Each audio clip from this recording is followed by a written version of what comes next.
এবার থাকছে দেশের বিভিন্ন স্থানে অনুষ্ঠিত সভা সমাবেশ, বিক্ষোভ মিছিল, মানববন্ধন ও খেলাধুলার খবরাখবর নিয়ে ইমরুল কায়েসার রিপোর্ট।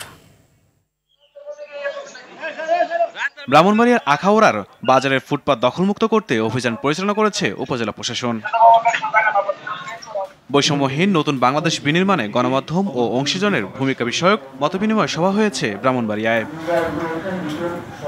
ভোলায় কোস্টগার্ডের অভিযানে ভেদুরিয়া ফেরিঘাট থেকে ৩টি ট্রাক, ২১,০০০ কেজি জাটকা ইলিশ ও ১০০ কেজি শাপলা মাছসহ ৬ জনকে আটক করা হয়েছে।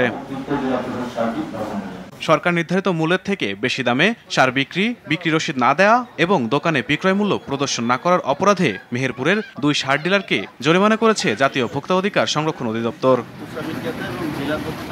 নেত্রকোনায় মজলুম জননেতা মাওলানা আব্দুল হামিদ খান ভাসানীর ৪৮তম মৃত্যুবার্ষিকী উপলক্ষে আলোচনা সভা করেছে জেলা বিএনপি।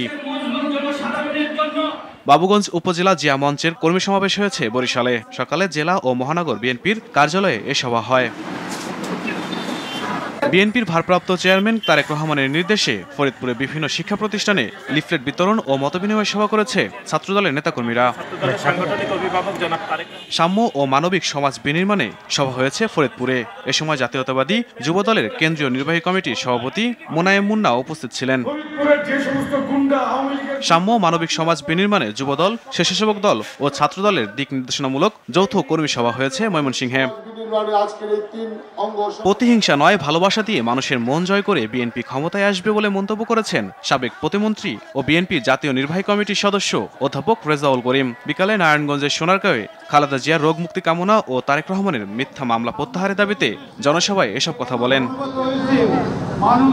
তারেক রহমান ঘোষিত রাষ্ট্র কাঠামো মেরামতের রূপরেখার ৩১ দফা বাস্তবায়নের লক্ষ্যে রাঙামাটি বিজ্ঞান ও প্রযুক্তি বিশ্ববিদ্যালয়ের সাধারণ শিক্ষার্থীদের সঙ্গে মতবিনিময় সভা করেছে ছাত্রদল কেন্দ্রীয় সংসদের প্রতিনিধিরা।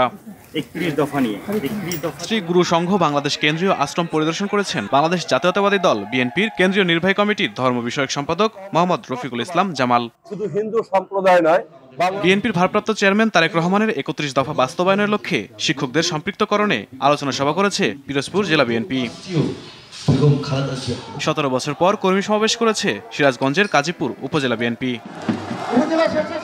ছাত্র জনতার অভ্যুত্থানে পালিয়ে যাওয়া শেখ হাসিনা যদি এখন ভুলেও বাংলাদেশে আসতে চায় তাহলে জনগণই তাকে বিতাড়িত করবে বলে মন্তব্য করেছে সাবেক ডিআইজি ও পুলিশ সংস্কার কমিটির সদস্য খান সাইদ হাসান।